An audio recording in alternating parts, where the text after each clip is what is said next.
டெல்லியிலேருந்து ஒரு பெரிய காணல். Yes, I know that. அவர் ஏர்போர்ட்ல இறங்கி வர்றாரு. அவர் சுற்றி 4 பிளாக் கார்டு டக் டக் டக். நாங்கள் மலேசியா ஏதோ ஷூட்டிங்காக போயிட்டு எல்லாரையும் தள்ளி விட்டு ஓடி வந்து கட்டி பிடிச்சாரு. எல்லாம் துப்பாக்கிட்டேன். துப்பாக்கிலாம் எடுங்க. சந்தானத்தோட 50வது படத்தில் தான் நான் போய் ஜாயின் பண்ணுறேன்.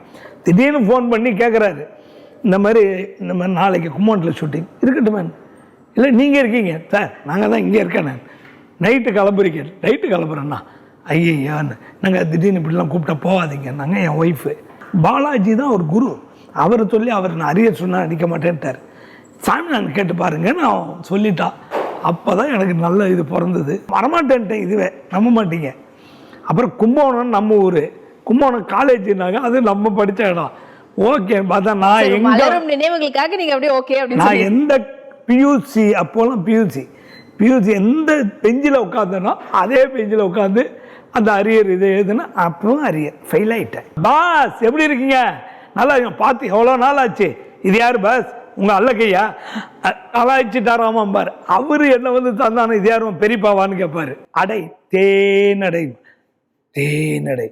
அப்படி என்றால் என் ஆன்மீக ஆராய்ச்சிக்காரம்னா அனுப்பிச்சிருக்கேன். அடிங்கம்மா அதை எதார்த்தம் அவங்க பேசிக்கிட்டது அங்கே ஒர்க் அவுட் ஆச்சு. சந்தானத்தை பார்த்துட்டு கேரட்டு கீழே இறங்கணும். இறங்கின இடத்துல ஏதோ சாணி செப்பலில் மிதிச்சிருக்கு, எனக்கு தெரியாது.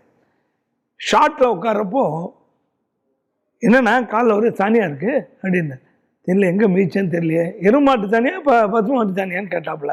நக்கி பார்த்தா தெரியும்னு. அதுதான் அதில் வந்து அது யதார்த்தமாக சீனில் வச்சுட்டாரு. இதெல்லாம் விட பெரிய காமெடி டெல்லியிலேருந்து ஒரு பெரிய காணல். Yes, I know that. அவர் ஏர்போர்ட்ல இறங்கி வர்றாரு. அவர் சுற்றி 4 பிளாக் கார்டு டக் டக் டக். நாங்கள் மலேசியா ஏதோ ஷூட்டிங்காக போயிட்டு எல்லாரையும் தள்ளி விட்டு ஓடி வந்து கட்டி பிடிச்சாரு. எல்லாம் துப்பாக்கிட்டேன். துப்பாக்கிலாம் எடுங்க தலைவா. உங்களை அரியர் தான் எழுத போகிறேன், என் ஒய்ஃபு உங்களை தான் ஞாபகப்படுத்தி அனுப்பிச்சாங்க அப்படின்னா. சார் தயவுசெய்து பாஸ் ஆகிடாதீங்க, அரியர் ஃப்ரெண்ட் இல்லாமல் போயிடுது சார், என் ஒய்ஃபு எனக்கு கொண்டுடுவேன். அந்த மாதிரி பெரிய பேர் லெவல்லையும் சரி, இந்த அரியர் ஃப்ரெண்டுங்கிறது மிகப்பெரிய ரீச். டைரக்டர் ராஜேஷுக்கும் சந்தானத்துக்கும் ரொம்ப தேங்க்ஸ் சொல்லணும். ஏன்னா சந்தானத்தோட 50வது படத்தில் தான் நான் போய் ஜாயின் பண்ணுறேன். திடீர்னு ஃபோன் பண்ணி கேட்குறாரு, இந்த மாதிரி நாளைக்கு கும்போணத்தில் ஷூட்டிங் இருக்கட்டும் மேம். இல்லை நீங்கள் இருக்கீங்க சார், நாங்கள் தான் இங்கே இருக்கேன். நான் நைட்டு கிளம்புறேன்னா ஐயான்னு நாங்கள் திடீர்னு இப்படிலாம் கூப்பிட்டா போகாதீங்க. நாங்கள் என் ஒய்ஃபு எந்த புத்துக்குள்ளே எந்த பாம்பு இருக்குமோ. உங்களுக்கு தெரியாதா சந்தானம் தான் வர சொன்னாங்க? ஐ மீன் அவரோட ப்ரொடியூசரும் நமக்கு நல்ல பழக்கம். சீனு சிவான்னு ராஜேஷ் சந்தானம் சொல்லியிருக்காரு. வேற உங்களுக்கு இந்த காம்பினேஷன் யார் இருந்தால் நல்லா இருக்குன்னு முன்னாடி ஒரு 4-5 பேர் 6 பேர் ட்ரை பண்ணாங்க, அவங்களாம் செட் ஆகல. பாலாஜி தான் ஒரு குரு. அவர் சொல்லி அவர் நான் அரியர் சொன்னால் அடிக்க மாட்டேன்ட்டார். சாமி நான் கேட்டு பாருங்கன்னு அவன் சொல்லிட்டான். அப்போ தான் எனக்கு நல்ல இது பிறந்தது. நான் இன்னும் வரமாட்டேன்ட்டேன், இதுவே நம்ப மாட்டீங்க. அப்புறம் கும்போணம் நம்ம ஊர், கும்போணம் காலேஜ்னாங்க, அது நம்ம படித்த இடம். ஓகே பார்த்தா நான் எங்கே நினைவுகளுக்காக நீங்கள் அப்படியே ஓகே அப்படின்னு நான் எந்த பியூசி அப்போலாம் பியூசி எந்த பெஞ்சில் உட்காந்தனோ அதே பெஞ்சில் உட்காந்து அந்த அரியர் இது எழுதுனா அப்புறம் அரியர் ஃபெயில் ஆகிட்டேன். பெருமையாக இருக்கா? அது மாதிரி இருந்தேன். எதுக்கு சொல்கிறேன், அந்த அரியர் இங்கே தொடருன்னு எனக்கு தெரியாது. அப்புறம் நான் சொல்லிட்டேன். அந்த ராஜேஷ் சார் அங்கே ஸ்பாட்டில் கேமராமேன் சார் கொஞ்சம் ஓவராக பண்ணுறாரு, கொஞ்சம் அவரை சட்டில்டாக பண்ண சொல்லுங்கன்னார். தலைவா நமக்கு இப்படியே பண்ணி பழகிருக்கேன், ஓவர் இல்லை. இந்த கேரக்டர் கொஞ்சம் பெருசாக இருந்தால் தான் அந்த கேரக்டர் சைலண்ட்டாக இருக்குது, ஒர்க் அவுட் ஆகும். நாங்கள் சரின்னு பண்ணோன்னா, பாஸ் எப்படி இருக்கீங்க? நல்லா பார்த்து எவ்வளோ நாள் ஆச்சு. இது யார் பாஸ்? உங்கள் அல்லக்கையா? கலாய்ச்சிட்டாராமாம்பார். அவர் என்ன வந்து தந்தானே இது யாரும் பெரியப்பாவான்னு கேட்பார். அதனால் நாங்கள் இது யார் உங்கள் அல்லக்கையா? கலாய்ச்சிட்டாராமா. சரிப்பா அது இவரை விடுங்க பாஸ், நம்ம பேச வேண்டிய நிறையா இருக்குது. கல்யாணம் ஆச்சா பாஸ்? நமக்கெல்லாம் காலகாலத்தில் கல்யாணம். அது இவ்வளோ ரீச் ஆகுன்னு யதார்த்தமாக பிடிச்சி போச்சு டேரக்டருக்கு. ஸோ யூஸ்வலாகவே வந்து பார்த்தீங்கன்னா ஃப்ரெண்ட்ஸ் எல்லோரும் ரொம்ப நாள் கழிச்சு நம்ம மீட் பண்ணுறோம் அப்படின்னும் போது அந்த ரீயூனியன் அந்த ஃபீல்டில் நிறைய விஷயம் பேசுவோம், அந்த மாதிரிலாம் பண்ணுவோம். நீங்களும் சந்தானம் அவர்களும் வந்து அந்த ஸ்பாட்டில் மீட் பண்ணும்போது 2 பேருமே வந்து ஸ்பாட்டில் கவுண்டர் போடுறவங்க. அந்த மாதிரி இருக்கிற டயலாகை தவிர்த்து வேறு ஏதாவது ஸ்பாட்டில் போட்டிங்களா 2 பேரும்?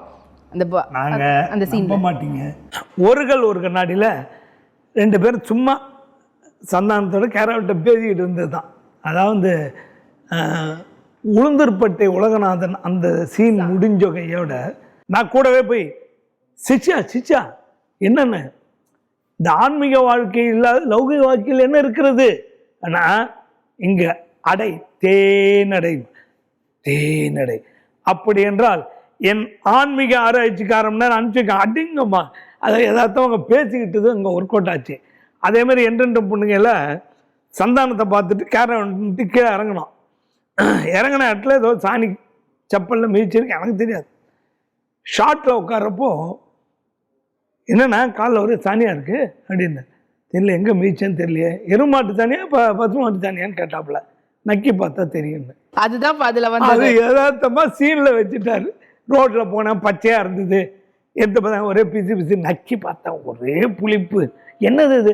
எருமாட்டு சாணி. நல்ல வேலை மிதிக்கல. டேய் அதான் நக்கி பார்த்துட்டு இல்லாமா. யதார்த்தமாக அது மாதிரி நிறைய சம்பவங்கள் நடந்திருக்கு. அது சந்தானத்தோடு சேர்றப்ப தான். ஏன்னா நாங்கள் லொல்லு சம்பால இல்ல, அதுதான் உங்களுக்கு வந்து அந்த காம்போ ஆல்ரெடி செட்டில் ஆன ஒரு காம்போ. செட்டில் எல்லாரும் அதுதான் கேட்குறாங்க. நீங்களும் தான் வந்து சூப்பர் சார் அப்படிமா. என்ன சூப்பர் பண்ண ஒன்றும் இல்லை, அது பிடிச்சிருக்கு. சின்ன மேட்ரு காம்போ.